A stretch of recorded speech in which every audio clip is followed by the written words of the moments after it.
Hey everybody, it's Justin, your guide into the other side. I just wanted to get started on a beginner's guide to getting into other side, right? So most people are asking, how do I get started? Where do I even begin? Like, how do I, get into this? And my answer is like, well, what do you want to do?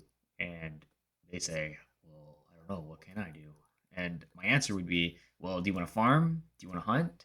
Do you want to craft things? Do you want to get on top of the leaderboard? And they're like, I want to do all those things. My answer is, well, we can work with that, right? So personally, I like looking at Otherside Wiki, mainly because it has everything you need to know about Otherside, and it will probably get updated over time as the game expands and grows, and the community, comes in and does stuff. So I'm sure there's going to be recipes and gameplay metas that are going to come into existence, and that's what the discords are for. You can find me in the Other Side Discord, the Other Side Wiki Discord, blah blah blah. But what I really wanted to cover was, if you're going to be farming, you're probably going to want to take a look at the sediments, right? Because there are 5 sediments. I would say the bottom 3 rarities are about the same. The top rarities are probably going to carry a premium. The sediments are going to be crucial to farming fragments. Sediment fragments can be fed to your Mara to evolve them into Kodamaras, right? And the Kodamaras can be found here. Your Mara evolution. You're gonna in order to play Legends of the Mara, you're going to need a vessel and you're going to need an expanded, and you're going to combine these both to nest them to hatch a Mara.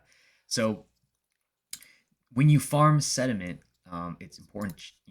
It's not necessarily like the determinant factor of what you choose. I think there's other things that might be more important to you, but when you play Legends of the Mara, you're going to get seasonal catalysts as rewards for defeating the Shattered. That's my speculation. I mean, they heavily implied it. I think they said it in the blog, but I know I covered it in other blog posts, so I'm not necessarily going to cover it now.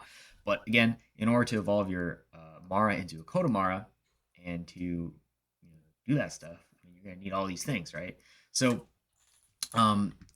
if you're trying to experience everything at the same time, I would say I mean, if you want to farm, you're gonna need a farmer. If you're gonna hunt, you're gonna need a hunter. You're gonna need those 2 vessels, right? And you're probably going to want to evolve them into the Katamara, so that involves getting the necessarily things to evolve them. So, Catalyst, play the game. Sediment, farm the sediment. Simple as.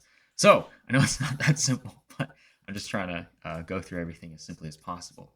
So again, the sediment tier determines how fast you mine that sediment and the sediment fragments. So do keep that in mind. Higher sediment tiers probably carry more premium as the more rare. There's always a premium for everything. But let's just go to the environments. The environments is going to be probably the main thing that you look at in terms of aesthetics. I know most people are going to choose based off of aesthetics. Maybe price is the more important factor here, but I want to play the game and I want to look cool. So I'm going to choose something that I like, right? So personally, I would probably choose either a sand, a crystal, or a biome first. I know there's a bunch of other types of aesthetics and lands, but again, each land, there are some of them that are going to cost more than others. So do keep that in mind. I know Luster lands are probably really expensive. Or, I mean, as far as I've seen on the leaderboard, I mean they're pretty expensive. OpenSea Pro, blah blah blah. Chaos lands are like extremely expensive. So, I mean, if you're just trying to dip your toes into it, I would not recommend this as a starter land, unless you have the liquidity for that. But maybe this video isn't for you.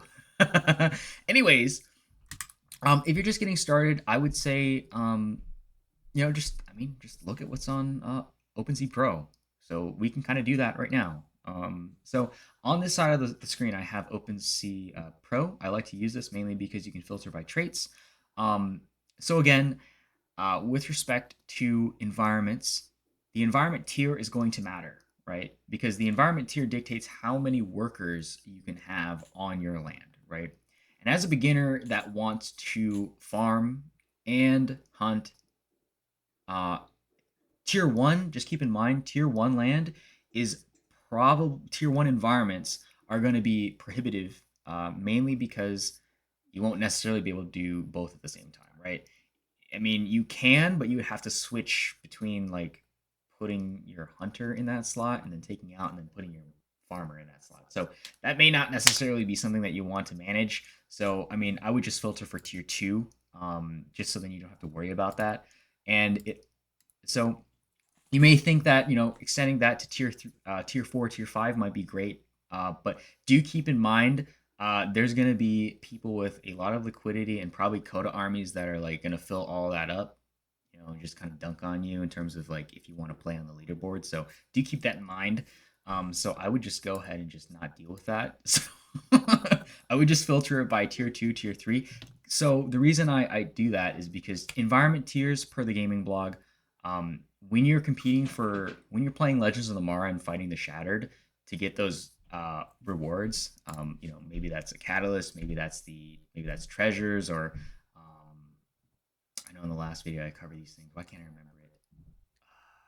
Unearth artifacts. So you can get artifacts, you can get items, or you can get catalysts or resources or whatever variety of things that they decide to offer speculatively as like the rewards for fighting the Shattered. But again, those are going to be critical to playing the game, and I know a lot of people are going to be vying for that top spot. So I personally don't want to be fighting against. I guess the correct gaming term is the hardcore sweaties, and so I'll just say as a beginner, it's probably better to play in tier 2 or tier 3 from a gaming perspective. If you're just starting out, but again, hey, I'm just filtering by tier 2, tier 3s. So, we can just keep going. We can kind of see on this market, there's about 800 in results. It's about 0.3947 for it. You can just kind of click, hey, this is what it costs or the floor price. You can click on this cart. You can see, hey, it's 750 bucks.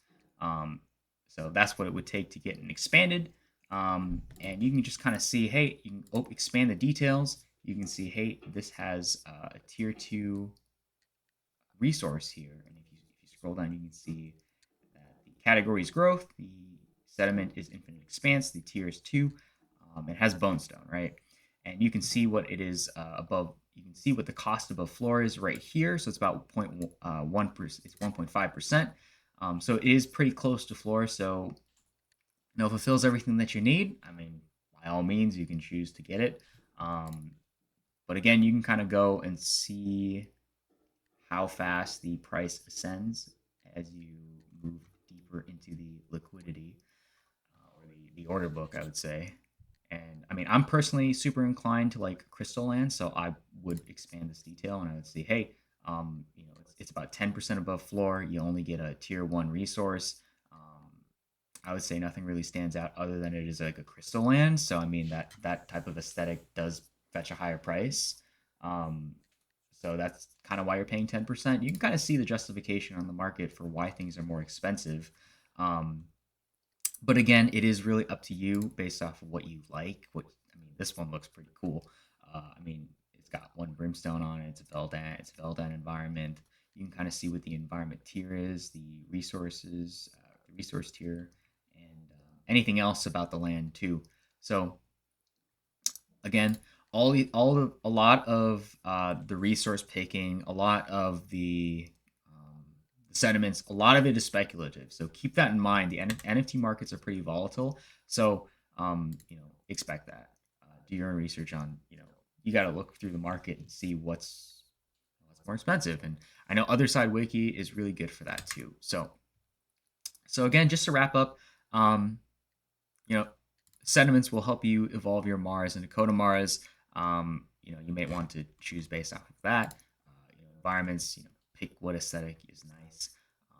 And I would my only contention, my distinction is that environment 2 and 3 may be better in terms of accessibility for entry level players, because first of all, you're not constricted to just the bandwidth of one worker slot, and you are not fighting against people who are who have a lot of liquidity to swing around in tier 4, tier 5, right? So you have more of a chance to play at a higher level at these lower tiers, and you can do a lot more things.